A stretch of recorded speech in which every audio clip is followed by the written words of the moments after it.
নমস্কার বন্ধুরা, সুমনের ক্যাফেতে তোমাদের সকলকে স্বাগত জানাই। তো আমি আবারও একটা নতুন ভিডিও নিয়ে চলে এসেছি, যেটি কিনা আইটিবিপির তরফ থেকে। তো Indo Tibetan border police force থেকে একটি রিক্রুটমেন্ট নোটিফিকেশান জারি করা হয়েছে, যেটিতে আছে sub inspector male, sub inspector female, head constable male, head constable female, constable male, constable female.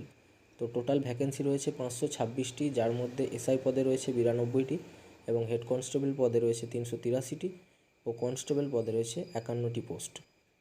তো যারা আইটিবিপি পরীক্ষা দাও বা দিতে ইচ্ছুক, তারা কিন্তু 15ই নভেম্বর থেকে অ্যাপ্লিকেশানটি শুরু হয়েছে। 15ই নভেম্বর থেকে 14ই ডিসেম্বরের মধ্যে অ্যাপ্লিকেশানটি করে নিতে পারো। এর জন্য তোমাদের যে এজ ক্রাইটেরিয়া থাকছে সেটি হলো কনস্টেবল পদের জন্য 18 থেকে 23, হেড কনস্টেবল পদের জন্য রয়েছে 18 থেকে 25, আর এসআই পদের জন্য রয়েছে 20 থেকে 25 বছর। আর ফিস যেটা থাকছে তোমাদের সেটি হলো 200 টাকা এসআই পদের জন্য এবং 100 টাকা রয়েছে হেড কনস্টেবল বা কনস্টেবল পদের জন্য।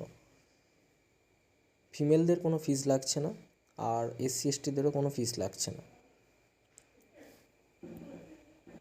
কোয়ালিফিকেশান থাকছে তোমাদের এসআই পদের জন্য এনি ডিগ্রি, হেড কনস্টেবল পদের জন্য উচ্চ মাধ্যমিক বা এইচএস, আর কনস্টেবল পদের জন্য থাকছে ম্যাট্রিকুলেশন বা মাধ্যমিক। আমাদের ভিডিওটি যদি আপনার কাছে গুরুত্বপূর্ণ বলে মনে হয় তো বন্ধুদের অবশ্যই শেয়ার করুন আর লাইক করে আমাদের পাশে থাকুন।